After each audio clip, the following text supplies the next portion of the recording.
to come on, I press it, and then you come on. I think that's how it happens. Right? Hello?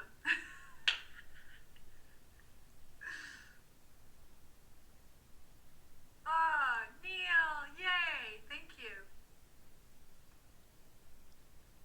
Jesus, Murphy. How do you do this? Okay. I might have to like jump off and oh, Will, press the request button. Yes, Will, please press the request button. I'm just going to laugh. Come on with me, please. It's good to see you guys. I mean, talk to you, kind of. Can you guys hear me, by the way?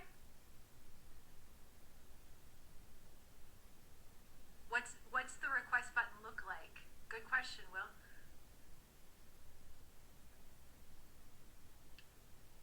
You hit request. I think I'm gonna accept Neil.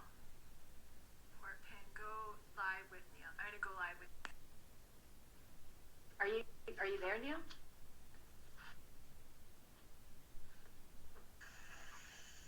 What? Hello? Look at you, technological wizard. You figured it out. How are you? I'm good. Good to see you. Yeah, it's good to see you too. Your hair looks great. Thank you very much. That's very kind. As much as I can tell with the cans on. Yeah, I know it. It's my favorite. Have you watched any IG live videos or anything before doing this? I have. They were smooth. They were really effortless. Every single one. You followed the trademark of every single one, and it's my favorite part of IG videos is the first 30 seconds where you're just staring at the screen because you're not. No one's sure if they're live. No one's sure if anybody's watching. There's just this sort of blank. For a second, so it's cool. You figured it out. Hey. Thank you. You know what? It's funny because there's nowhere to hide. Right. Yeah. Yeah. It's not something like ta-da, we're working. You know, the curtain parts. There's that kind of awkward little. I don't know what's going on. But you look like you're in a beautiful green space. How is it around you? It's lovely. I'm up in Vancouver. Yeah. Yeah, I'm up in Vancouver, so we've had gorgeous great weather. Yeah. It's been really nice. How's your pup doing? He's good. He's at daycare today, so he won't be joining us, unfortunately. But yeah, he's doing good. He turned 1 3 days ago, so we had a little birthday party for him. Cooked him a doggy birthday cake. yeah, so he's great. I love seeing his little photos. They're so great. Aren't they like adorable. gifts, especially now? Oh yeah. To have. I mean, during COVID, you got 2, right? No, I have 1. You have 1. He's like having 2. Right. Yeah, he's a big boy, right? Now, Alsatian? Yeah. Which boy. is German Shepherd for Americans. Translating. Yeah. But yeah, it's gorgeous, and especially during COVID. I mean, it was one of those things of just being able to go and take him for a walk twice a day. Long walks, just kind of getting out of the house was just such a gift. Isn't it? Yeah. And petting, getting like physical contact with another being. That's just so pure and direct. It's great. They just love you unconditionally. It's gorgeous. It's great for anxiety and depression, and just for laughing, just the ridiculousness. Roscoe's got the most amazing comic timing. I can be sat on the sofa talking to Kim and say something, and he just looks behind and goes, and then lays back down again. You're like, right, dude? See, you get it. Yeah, it's adorable. Can I just like jump in, because I know that I'm gonna try to get Will. I'm gonna try to get Patrick, like everyone on board. Would that be all right? Yeah. Do whatever you need to do. But I wrote questions. Oh, look at you. Like a big freaking keener, you know? So like, we're kind of, we're stuck because in a way we are limited about what we can say, because it's supposed to be, no spoilers on this one. Yeah. So we should all just kind of censor each other. If we sense that there's a spoiler coming up, we'll just beep each other out. Like, yeah, perfect. But I guess, like what we can touch on a little bit is maybe just you, your journey, and some of the things that we've chatted about, some of the things that you've brought to light online, and just for people that are getting introduced to the character maybe the first time, or maybe experiencing his next chapter, how some of that maybe connects to this third season. And one of the things that I don't know that everyone online knows about is that when you and I first met for season 1, you were working on a script, and during the entire season, if you had a day off, you were off in a cafe and writing. And then when we were on hiatus, you went and filmed a sweet short, The Perfect Match, right? Yeah. A Perfect Pair, my bad. And you've been directing, you've been producing, you've been writing nonstop, and then now you have another show as well this past season that you shot alongside, and then just after Jack's storyline was wrapped for the season. So you've been crazy busy, and if you're not busy because of other work, you're making work happen. But there was a time period where you were thinking, for a brief moment, where you might just have to leave the industry as a whole. And I was wondering if, this is like a heavy thing, but it's a really beautiful journey, and it so speaks to the sort of drive that you have, and how beautiful it is that you're in this space of abundance in some ways. And I feel like for so many people right now who are experiencing what we're experiencing as a world, it might be nice to see an example of somebody who has swum out from underneath it, and maybe even on a daily basis has to maintain a certain practice to do that. And I was wondering if you could speak a little bit about that. That's a lot. Thank you for saying and recognizing that. Yeah, to kind of bring people up to speed on my story who don't know, I had a really rough patch about 4 years ago. So I've been doing this professionally for 20 years, and as you know, and anybody who kind of pursues this sort of artistic life, there's a million ups and downs that happen throughout the course of the journey. But about 4.5 years ago, I kind of hit a real nexus point where I hadn't really worked for a year and a half, and the work that I had done had been single days on feature films. So getting paid a day rate on a feature film isn't much money, and definitely not to live on when you space out the amount of time between them that I had.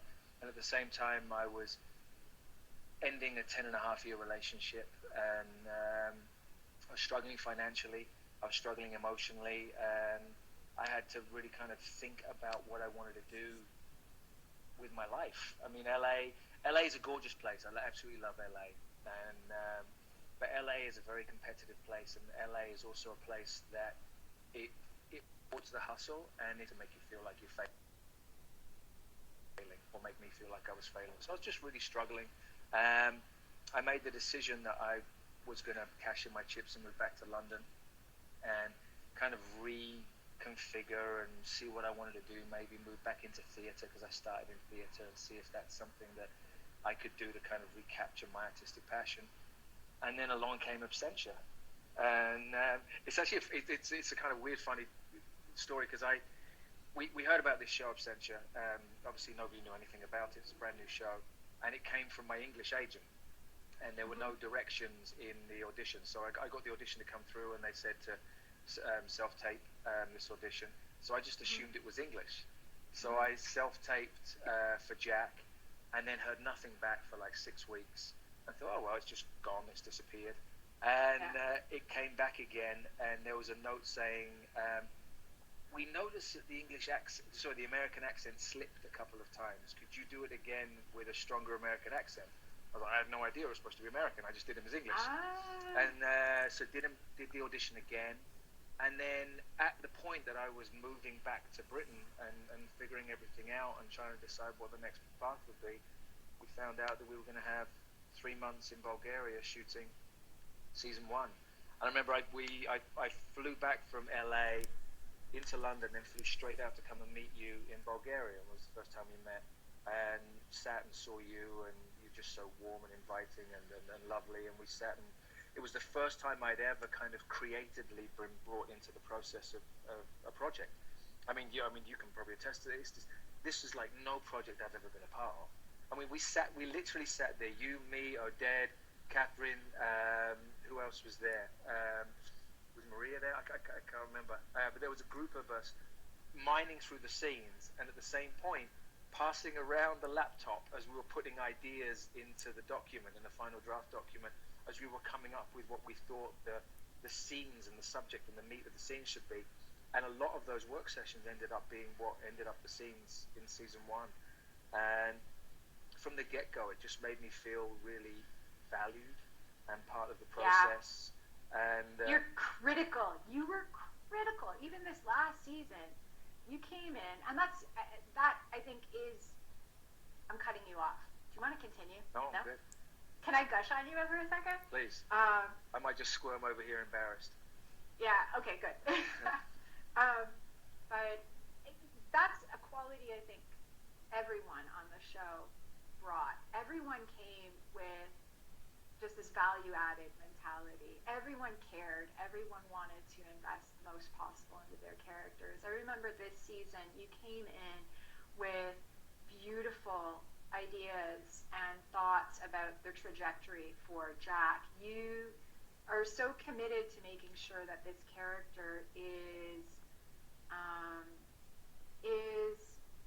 understandable. The choices that he makes in second season, I think, in some ways could be judged, and you never did.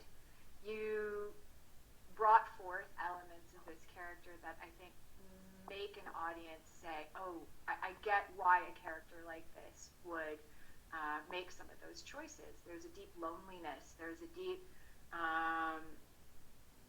possibly even a version of self-hatred in a way, right? And yeah, completely.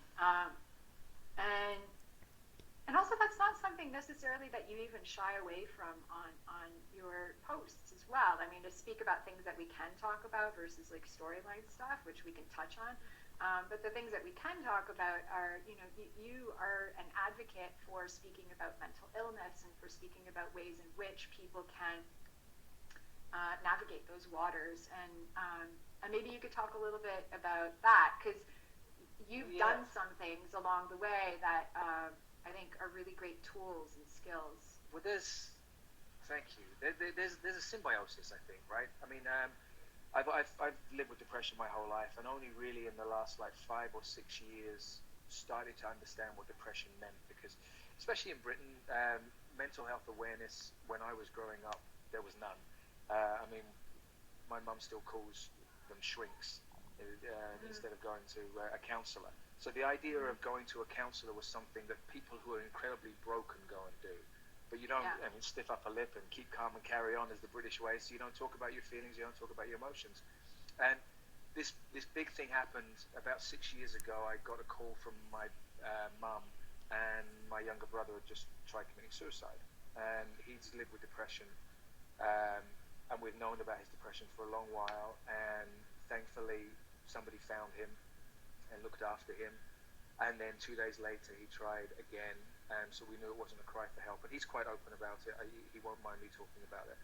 Yeah. But what that did is it suddenly gave me a laser focus, because I wanted to help my brother, and it scared me beyond anything, the idea that I might lose him into such a thing as depression, which is the loneliest feeling I've ever had in my life, the feeling that you are completely alone and that nobody gets it. And the only way out of that is by talking about it and making yourself, myself, and other people realize that they're not alone. So in those really desperate, dark moments, even if there's one quiet voice that is somebody that is just across a phone or on Instagram, you know that somebody in the world has a skerrick of understanding of what you're going through, can be the lifeline that you need to get up out of bed, to just keep going.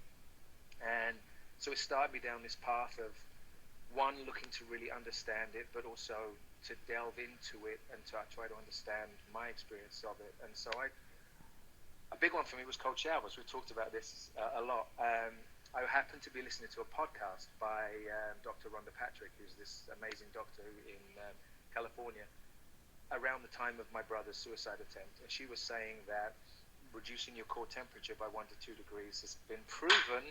Please tell her about this. Yeah, we tried it. It's been proven to have, in clinical studies, it's been proven to have as good an effect on reducing depression and depressive feelings as leading medication. And one of the things it does is it lowers your cortisol, which is your stress hormone, raises your serotonin, which is a happiness hormone, increases norepinephrine, a whole host of stuff, which I talk a lot about on my page. And I contacted my brother, and I was like, look, you got nothing to lose. Why not try doing cold showers? And she recommended 5 minutes as the minimum to reduce your temperature. And I never thought anything of it. We both happened to be in Britain at the time, and it was freezing. It was January. And then he called me back 2 weeks later, and he said, I'm on day 12. And I was like, what do you mean you're on day 12? And he said, I'm on day 12 of the cold showers. I was like, oh, that's amazing. Congratulations. How do you feel? And I'll never forget the phrase. He said, I was walking to work today, and I found myself singing. He didn't start singing. He found himself singing. It makes me want to cry. He just said that this feeling of joy was in my soul, and I kept expecting it to go, and it didn't all the way through the day. And so I said, great, I'm in. Let's do a cold shower challenge. I'll do 40 days straight with you, and let's see how we feel.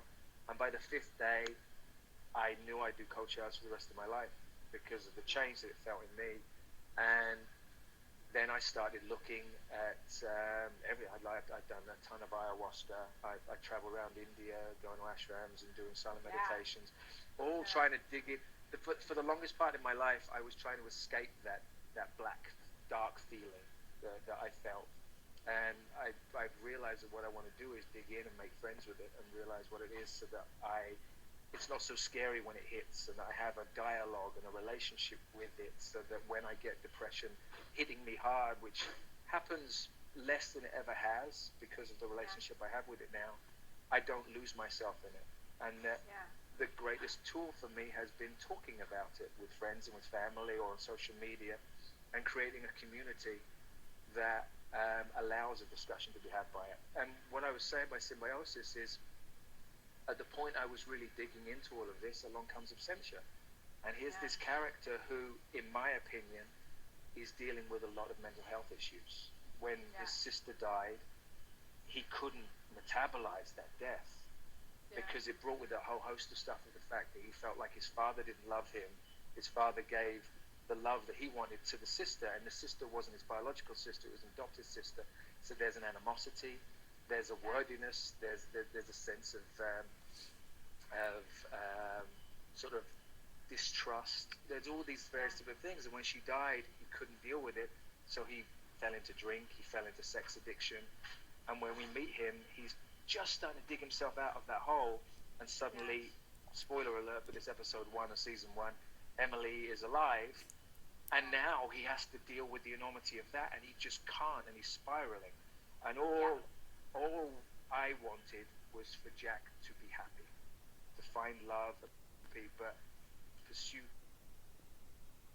of just happiness and authenticity, that I felt really lucky that I got to channel a lot of that into the character. And especially this season. This season, with everything happened at the end of the second season, and this season, he's in the most pain we've ever seen him. And for somebody who's an addict, and for somebody who has a tendency to fall into that well of despair, it's a very dangerous place for him. He could start drinking again. He could go a myriad of ways if he doesn't find a way to titrate this emotion. And there's one pivotal scene that we had, and I'm not spoiling anything, which was a chance to titrate that. And we talked a lot about it, and I love the fact that you were open to those discussions. And you gave me I haven't seen an edit of it, but you gave me so much in that moment that allowed me to just surrender, knowing that I'm safe, knowing that you've got me, so that I can let my own true emotions channeled through Jack come out in a pure way, to allow him to have this moment that he desperately needed, to be held and told that he's okay. So that for me is top 5 best moments of my career, honestly, that scene.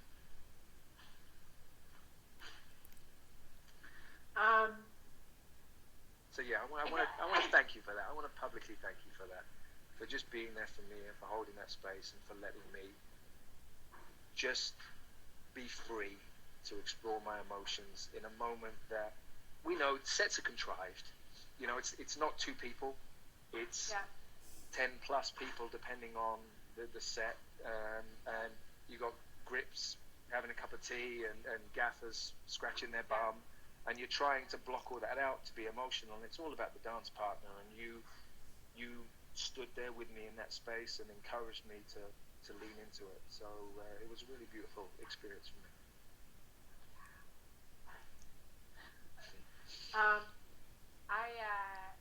I could dig into your brain a lot more, and I am open to doing this again now that I know how to do it. So if you ever want me to jump on your thingy and just chat with you, I have nothing, but you have a wealth of You have so much. You have so much. But thank you for sharing that, and thank you for being a lovely partner, and thank you for making these siblings so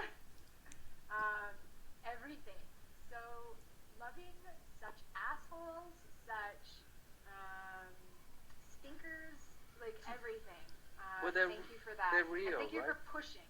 Thank you for pushing the story. Well, that's what we do, right? I mean, we get given something, and it's our job to take something on the page, which already has so much life but isn't living, and interpret it in a way that makes it authentic and real, so that somebody tuning in, if they don't know who Stana is and they don't know who Neil is, can believe that these people are real people, because to us when we're playing them, they are. And one of the many things I loved about this show, specifically our relationship, is how real it was. Yeah. They fight. They have animosity. They've got deep history, but at their core there's a deep love. Yeah. There's a whole host of emotions, but when their backs are against the wall, they have each other. They have each other, and they know, whether it be a phone call, a text, a hug, they know that they're the one person in the world that they can turn to know that they have that, they have that one person. They're that for each other, which is just beautiful, because we've seen them through 2 seasons go through the ringer. Well, right? I mean, how has experiences in your life informed the way that you've approached Emily? Because she's so complex. Yeah. How has? I mean, wait. Let me ask you a specific thing.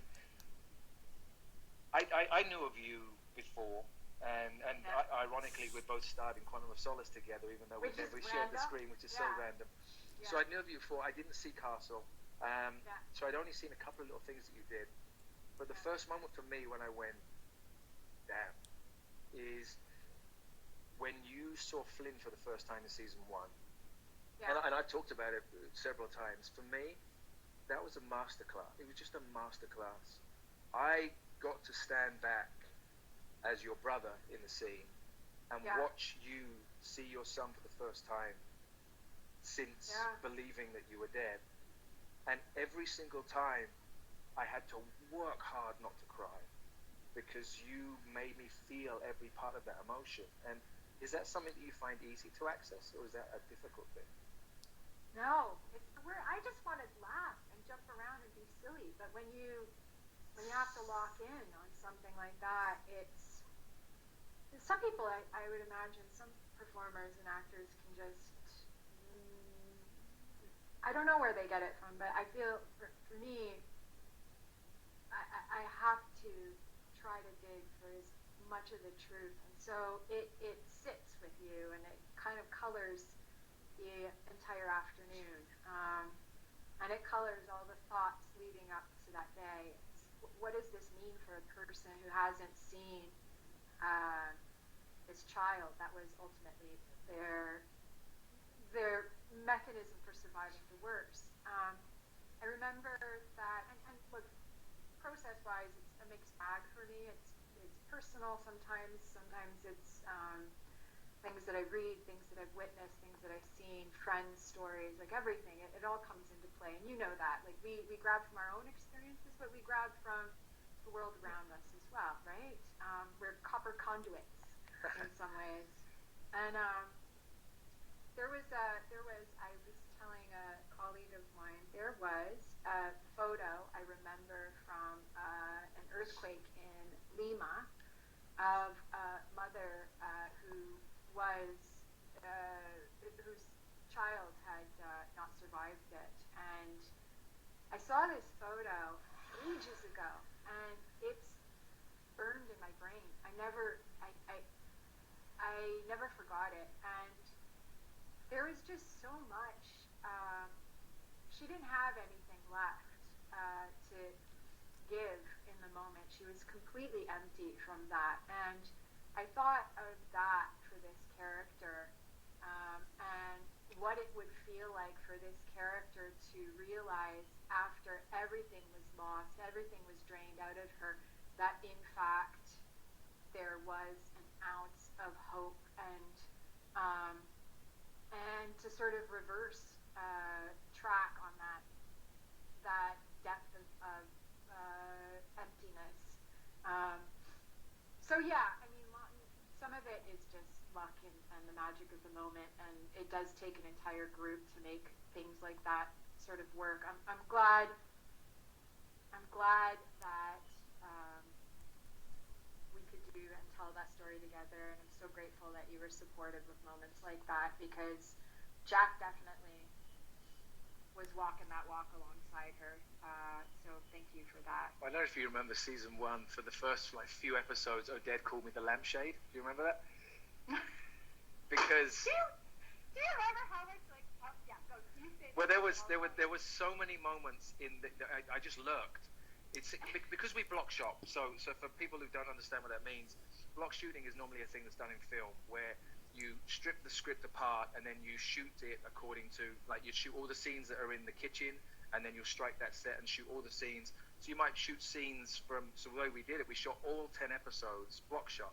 So you might shoot a scene from episode 1, 3, 8, and 10 in the first day, and then you'll go on.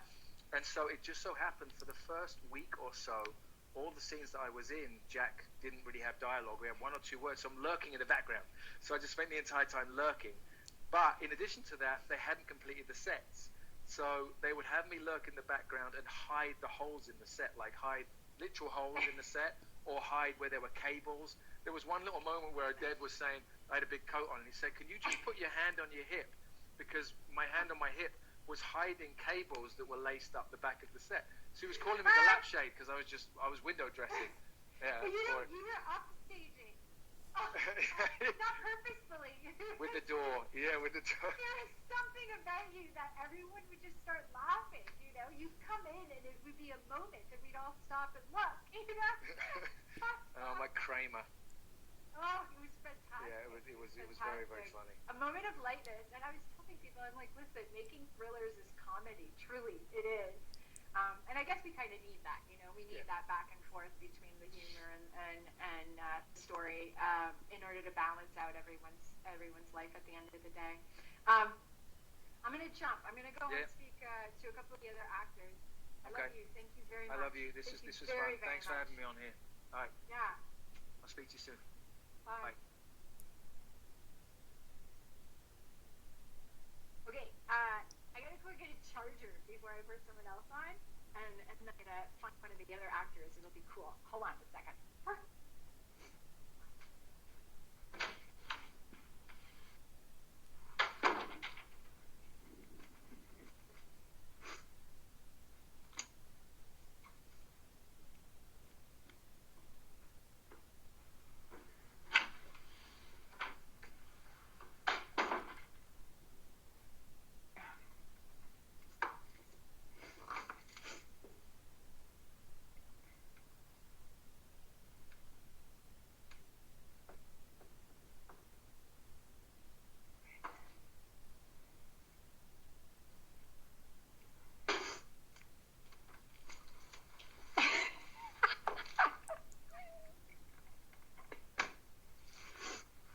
Is it on? Yeah, good. I hope it's charging. Okay. Now, am I sideways for you guys? Hold on, let me do that.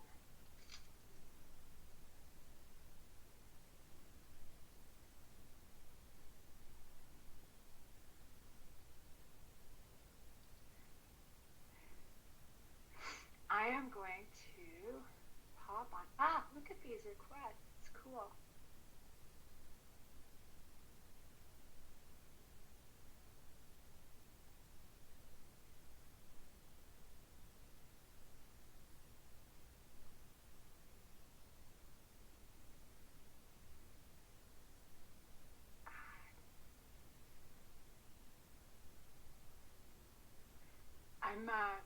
Patrick, are you there? I'm going to try to connect you on. Oh!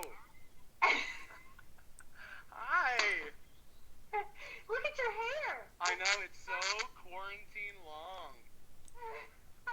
I haven't cut it, actually, I think I've cut it once since we filmed. And I'm just going to keep growing it out and see what happens till I have to work again. It's cool.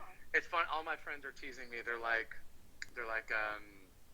oh, it's college days, Patrick, because this is what my hair looked like in college, because I couldn't afford to get haircuts.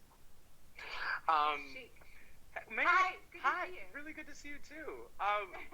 What a wonderful interview. That was, like making me tear up just because I thought it was just so great. I mean, hearing so many wonderful, beautiful, personal things and what, like, lovely, vulnerable questions. You guys were just, it was so sweet. It was so sweet. I mean, like, I think I'm learning how to be vulnerable in public, and it was really nice to watch the two of you do that. I mean, Neil's fearless. He is. Well, you are too. Awesome. How is quarantine? Like, how are you? Listen, okay, I have a question for you. Yeah. You were amazing at making sure that you actually hit the gym third season, and for so many reasons that everyone needed to. Right, third season is without pitching anything. It's active. So we had to be making sure that we were strong enough to sustain. But how's quarantine for you now? Quarantine, it's funny. So the first, I've texted with you a little bit. I sort of began in early February a very personal journey of kind of rewiring my brain. I've been living in this